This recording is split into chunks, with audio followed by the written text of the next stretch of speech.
Wanga. Victims of sexual and gender-based violence in Tana River continue to suffer not only from the abuse itself, but also from the lack of adequate support systems. The county ranks among the highest in reported cases, with drought and floods worsening the situation.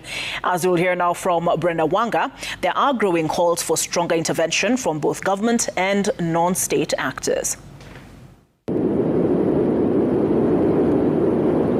The county of Tana River is home to Kenya's longest river, stretching across more than 38,000 square kilometers.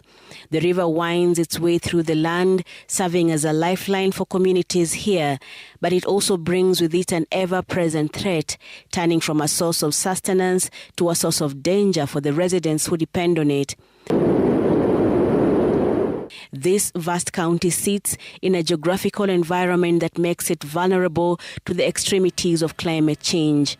If it isn't hot and on the verge of drought as it is now, it is soaking in life-threatening, property-destroying floods, like the ones witnessed over the 2023-2024 period.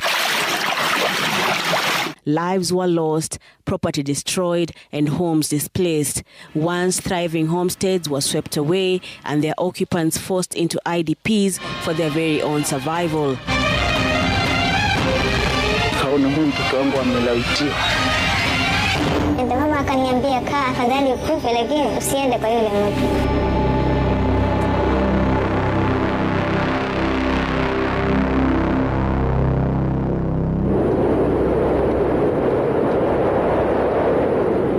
Halima's, not her real name, was one of those families that bore the brunt of the brutal and unforgiving floods. She is now braving the vagaries of the soaring temperatures in this makeshift structure she now calls home.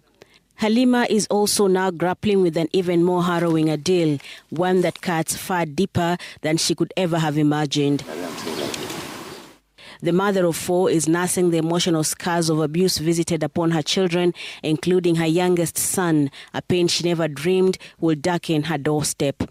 Mtoto wangu alikuwa hapa, akaja kuitwa hapa. Akaenda, nilipotoka sikumuona kwa ameenda wapi. Juu yeye ananiambia mama wananiingiza hapa kwa hii taribala hii na hii hapa na hiyo hapa. Hizo taribala hizo. Aliniambia wananiingiza hapa, wananiingiza hapa, wananiingiza hapa. Juu hapa hakuna mwenyewe ameenda shambani. Sasa hizo zilikuwa zimefinikwa kabisa. Zimefanywa ukarabati wa kuwa hapo ndani huwezi ona chochote. Sasa huyo mtoto alikiingizwa hapo, anafungishwa mdomo. Usiseme, nyamaza. Na yeye mtoto ananyamaza.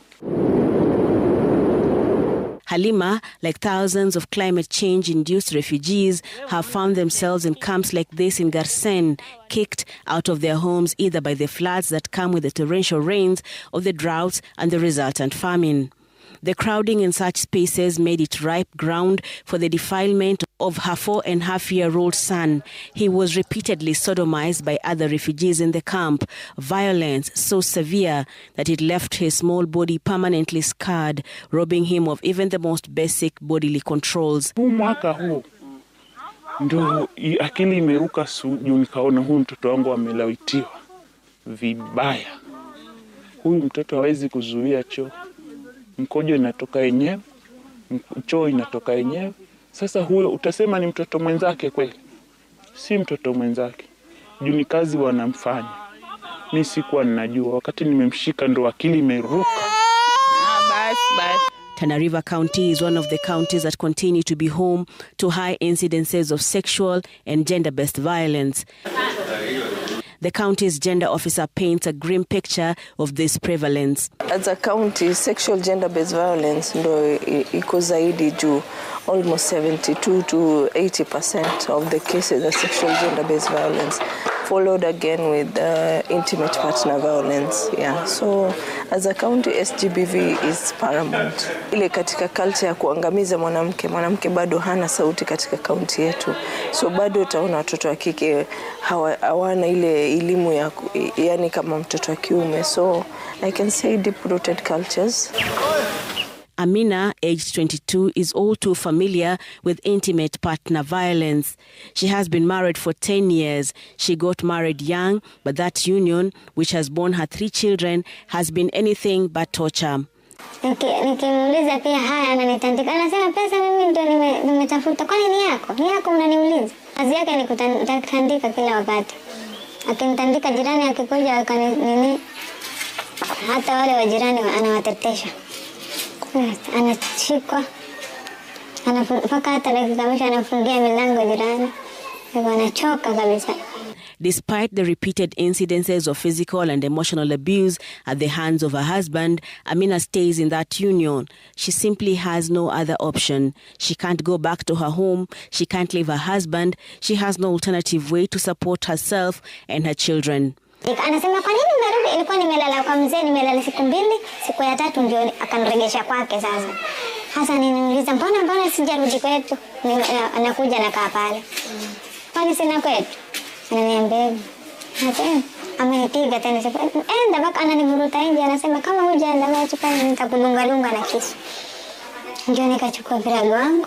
Nimeenda kwetu na ilikuwa niko miguu chuma, sina mtandio, nguo yenyewe ni taruka. Nimeenda, mama akaniambia kaa afadhali ukufe lakini usiende kwa yule mtu. These two women are both battling different forms of SGBV in this county, and their fight for justice, for survival, is now getting a boost from the efforts of a non-governmental organization, Pastoralist Girl Initiative, that operates in Garissa and Tana River. The organization had transformed a simple room at the Garissa Sub-County Hospital into a safe haven for those affected by SGBV. We discovered there was only one GBV recovery center in Tana River County, and that one was situated in Hola in Tana River County. So the survivors, the GBV survivors within Tana Delta, which is a bit of a distance from Tana Delta to Hola, the GBV survivors were mainly treated within the healthcare center in Garseni. So you find that they were queuing. They were queuing just like other patients. And so there was the issue of confidentiality, and there was the issue of fear of stigmatization because they were within the community, the other patients. This was the center where Halima brought her son after discovering that he had been defiled. After getting the needed aid, the little boy was moved to a much bigger and safer shelter in Hola. She says this was the first stop and step in her search for justice for her child. Ndio alinifungua macho. Akaniambia hawa si mto. Ndio alinifungua macho. Akaniambia muulize vizuri huyu kijana. Hawa si watoto wenye wameharibu huyu mtoto hivi. Sasa ndio amenifungua akili. Ndio mimi najua ni huyo mtoto, sijui mbele. Huyu daktari ndio amenisaidia sana. Na namshukuru sana. And I believe with proper planning and prioritizing the need of the locals, situations like this that are deplorable can be addressed. Yes, we will work and support as development partners, but state accountability, the provision for the people, making sure that people have decent services, social services such as education, such as health care, promoting agriculture. For Halima's son and for Amina, the fight is not over. But with the support of a few brave people, a glimmer of hope now shines, a quiet defiance against the shadows that threatened to consume them. The establishment of the GBV Center in Garissa now means that victims of gender-based violence, especially from places like this former IDP camp, can get some level of assistance and seek redress. But it is only a small step that non-state and state actors are taking to ensure that the larger issue of gender-based violence is addressed fully in this area. Brenda Wanga, Citizen TV in Garissa.